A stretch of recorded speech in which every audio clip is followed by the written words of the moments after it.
ప్రేక్షకులందరికీ నమస్కారం. ఈ రోజు మన ఛానల్లో సిరీస్ వైస్ గా మనం ఏదైతే వీధి పోట్లకు సంబంధించి, వీధి చూపులకు సంబంధించి, శూలులకు సంబంధించి ఎక్స్ప్లెయిన్ చేస్తున్నామో అందులో భాగంగా ఈ రోజు మనం ఉత్తర ఈశాన్యం, తూర్పు ఈశాన్యం వీధిపోటుకు సంబంధించిన సమాచారాన్ని మనం తెలుసుకోపోతున్నాం. అయితే ఈ వీధిపోటుకు సంబంధించిన సమాచారంలో ఇంతవరకు మనం తెలుసుకున్నది ఏంటంటే, తూర్పు ఆగ్నేయంలో ఉంటే ఎలాంటి ఫలితాలు ఉంటాయి, దక్షిణ ఆగ్నేయం వీధిపోటు ఉంటే ఎలాంటి ఫలితాలు ఉంటాయి, దక్షిణ నైరుతి ఉంటే ఎలాంటి ఫలితాలు, పడమర నైరుతి, పడమర వాయువ్యము, ఉత్తర వాయువ్యం వరకు ఒక 5-6 ఎపిసోడ్స్ అయిపోయింది. సో ఇప్పుడు ఫినిషింగ్ లో మనకేంటంటే, ఈ ఉత్తరానికి సంబంధించిన ఈశాన్యంలో వీధిపోటు చూపు ఉంటే ఎలాంటి ఫలితాలు ఉంటాయి, దాంతో పాటుగా తూర్పు ఈశాన్యంలో ఉంటే ఎలాంటి ఫలితాలు ఉంటాయి, వీటికి సంబంధించిన డీటెయిలింగ్ ఇన్ఫర్మేషన్ మనం ఇప్పుడు తెలుసుకుందాం. సో ఇందులో మీరు అబ్జర్వ్ చేయండి, ఇది మనకు గాయత్రి వాస్తులో వీటికి సంబంధించిన వివరణ ఉంది. అయితే మన పూర్వీకులు అసలు ఒకటే ఒక పాయింట్, ఒక సింగిల్ లైన్లో క్లియర్గా చెప్పిన ఇన్ఫర్మేషన్ ఏంటంటే, వీధిపోటు అనేది ఇంటికి ఉండకూడదు. It's clear. ఒకవేళ ఉంటే ఎలాంటి లాభ నష్టాలు ఉంటాయి అనేది ఆధునిక వాస్తు నిపుణులు పరిశోధన చేసి వాళ్ళు తెలుసుకుని కొన్ని పుస్తక రూపంలో మనకు తెలియదు. మరి ఇది ఎంతవరకు రైట్ ఉంది, రాంగ్ ఉంది అనేది మనం ఇప్పుడు ఎక్స్ప్లెనేషన్ వాళ్ళు ఏమి ఇచ్చారో ఒకసారి చూద్దాం. అందులో ఇంకొక కాన్సెప్ట్ గుర్తుపెట్టుకోండి, వీళ్ళు చెప్పిన కాన్సెప్ట్స్ అన్నీ కూడా అబ్జర్వ్ చేస్తే ఒకటే ఒక పాయింట్ చెప్తున్నారు, ఇల్లు వాస్తుకు లేకపోతే ప్రభావం తీవ్రంగా ఉంటుంది, ఇల్లు వాస్తుకు ఉంటే ప్రభావం తగ్గుతుంది అని చెప్తున్నారు. సో దీని అంతరార్థం ఏంటంటే, మీరు ఇల్లు కడితే ముందుగా రైట్ వాస్తుతో ఒక proper grammar of instructions, proper of constructions compulsory మీరు ఫాలో అవ్వాల్సిందే. ఇన్స్ట్రక్షన్స్ అనేవి ఖచ్చితంగా ఒక వాస్తు ప్రొఫెషనల్స్ నుంచి మీరు తీసుకొని ఖచ్చితంగా ఇవన్నీ ఫాలో అవ్వాలనేది ఇక్కడ కండిషన్. సో ఇక్కడ మీరు గమనించండి ఒక్కసారి, ఏంటంటే మనకు తూర్పు ఇది తూర్పు ఈశాన్యం, ఇది ఉత్తర ఈశాన్యం. సో డైరెక్షన్ చూస్తే తూర్పు, దక్షిణము, పడమర, వాయువ్యం, ఉత్తరం. ఇది వాయువ్యం, ఉత్తరం.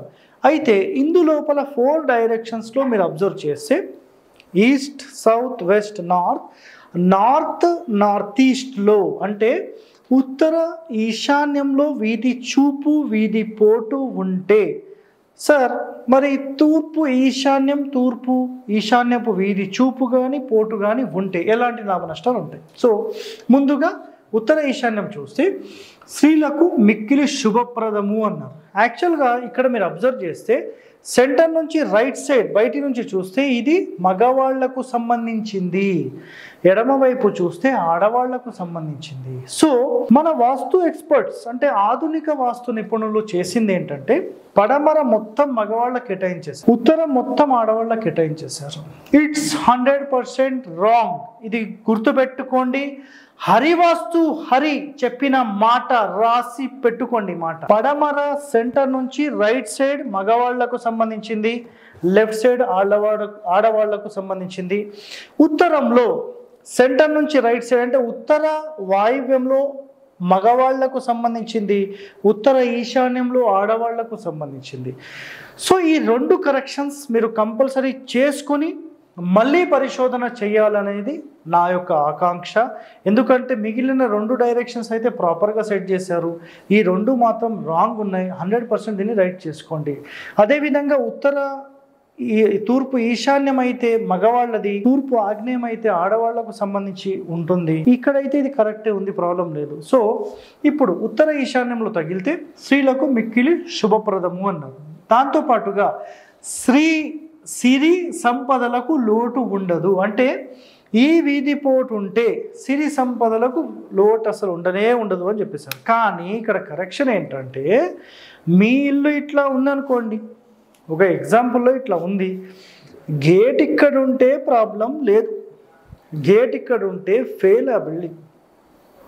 ఇది రాసి పెట్టుకోండి. నెక్స్ట్, ఎప్పుడైతే ఈ ఉత్తర ఈశాన్యం తగులుతుందో అంటే ఆధునిక వాస్తు వాళ్ళు చెప్పిన పాయింట్స్ ఇవి. అన్యోన్య దంపతులు ఉంటారు, మంచిగా ఉంటారు, అదృష్టం బాగుంటుంది, వాళ్ళకు మంచి గౌరవం ఉంటుంది, సర్వ సుఖాలు ఆ ఇంట్లో వాళ్ళకు దొరుకుతాయి అనేది అక్కడ కాన్సెప్ట్.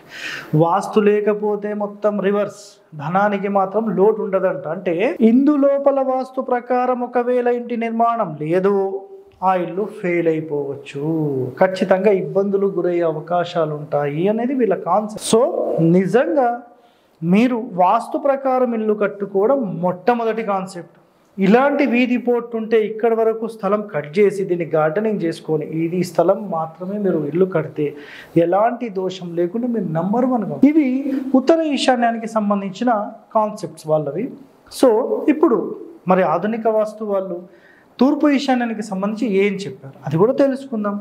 మొట్టమొదటిగా వాళ్ళు చెప్పింది ఒకటే ఏంటంటే ఇది యజమానిపై ప్రధాన కుమారుడిపై ఉంటుంది. నెక్స్ట్ ఈ ఇంటి లోపల అంటే ఈ తూర్పు ఈశాన్యపు చూపు ఉండే ఇంటి లోపల ఎవరైతే ఉంటారో కీర్తి ప్రతిష్టలు, ప్రథమ కుమారుడు, యజమాని వీళ్ళందరూ ఒక టాప్ రేంజ్లో ఉంటారు, మంచి అభివృద్ధి ఉంటుంది, రాజకీయాల్లో ఒక రేంజ్లో ఉంటారు, న్యాయకత్వం వహించడం అంటే రాజకీయాల్లో లేరనుకోండి న్యాయకత్వం వహించడంలో ఒక టాప్ రేంజ్లో ఉంటారు, గ్రామ పెద్దగా ఉంటారు, అధికారము గౌరవం ఇవన్నీ కూడా ఉంటాయి, ఆరోగ్యాలు మంచి కలుగుతాయి, మంచి పుత్ర సంతానం ఉంటుంది, ఆధ్యాత్మిక చింతన ఉంటుంది, దైవభక్తి ఉంటుంది. ఎక్కడికి వెళ్ళినా మీరు ఎక్కడ పోయి పని చేసినా ఎవరి దగ్గర ఉన్నా ఆ ఇంటి నుంచి వెళ్ళిన వ్యక్తికి ఒక మంచి రేంజ్ ఉంటుంది, ఒక నంబర్ 1 స్టేజ్లో వాళ్ళు. తూర్పు ఈశాన్యం లోపం ఉంటే అంతా రివర్స్. ఈ సింపుల్ మాటకు అర్థం ఏంటంటే ఒకవేళ ఇక్కడ మీరు గేట్ పెట్టారు మొత్తం రివర్స్ అయిపోతుంది. సో ముఖ్యమైన ఒక కరెక్షన్ మీరు రాసి పెట్టుకోండి. ఆధునిక వాస్తు వాళ్ళు చేసిన ఒక major mistake. AP, Telangana, Karnataka, Maharashtra నేను ఎక్కడెక్కడైతే నేను తిరిగానో, ఎంతమంది అయితే రాజకీయ నాయకులు పేరు ప్రఖ్యాతలు గాంచిన వ్యక్తుల దగ్గరకు నేను వెళ్ళానో వాళ్లకు చేసిన ఒక మేజర్ మిస్టేక్ ఏంటంటే ఎక్కడైతే ఈ వీధి పోర్ట్ అనేది ఉందో అక్కడ గేట్ పెట్టడం జరిగింది. తద్వారా ఆ రోడ్ నుంచి నడిచే ప్రతి ఒక్కరి చూపు ఆ ఇంట్లో పడడం వల్ల ఆ ఇంట్లో 100% వాళ్లకు ఎన్నో ఇబ్బందులతో వాళ్ళు ఎక్కడికి వెళ్ళినా నష్టాన్నే చూస్తున్నారు.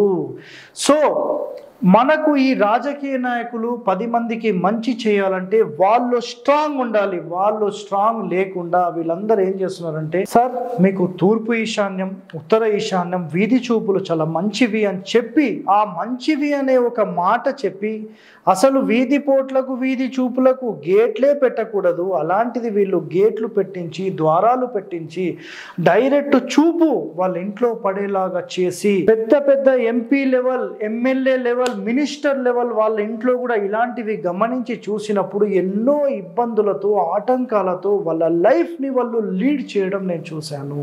నిజంగా మీరు బాగుండాలని డిసైడ్ అయితే వీధి పోటు కేవలం మన కాంపౌండ్కి మాత్రమే తగలాలి, గేట్లకు తగలకూడదు, డోర్లకు తగలకూడదు. తగిలేలా వెంచరే తయారు చేసి చేస్తున్నారండి మహానుభావులు అని చెప్పాలి. నిజంగా నేను ఎన్నో వీడియోస్లో చెప్పాను అలా ఉండకూడదు. నెక్స్ట్ ఎపిసోడ్స్లో నిజంగా డైరెక్ట్ రోడ్కి మన డోర్ ఉన్నా మన గేట్ ఉన్నా ఎలాంటి ఇబ్బందులు ఉంటాయి, శాస్త్రంలో దీని యొక్క ప్రమాణం ఏం చెప్పారు, ఆధారాలతో నేను మీ ముందు ఇవన్నీ తీసుకొచ్చి నేను ఎక్స్ప్లెయిన్ చేయబోతున్నాను. సో దయచేసి మన ఛానల్ని సబ్స్క్రైబ్ చేసుకోండి, లైక్ చేయండి, 10 మందితో షేర్ చేయండి. నిజంగా మా ఛానల్లోని వీడియోస్ అన్నీ మీరు చూస్తూ వెళ్తే, కేవలం చూస్తూ వెళ్తే వాస్తులో మీరు ఒక ప్రొఫెషనల్ అవ్వడం ఖాయం. సో ఇలాంటి సమాచారం కోసం ఖచ్చితంగా వీక్షిస్తూనే ఉండండి. Okay, thank you.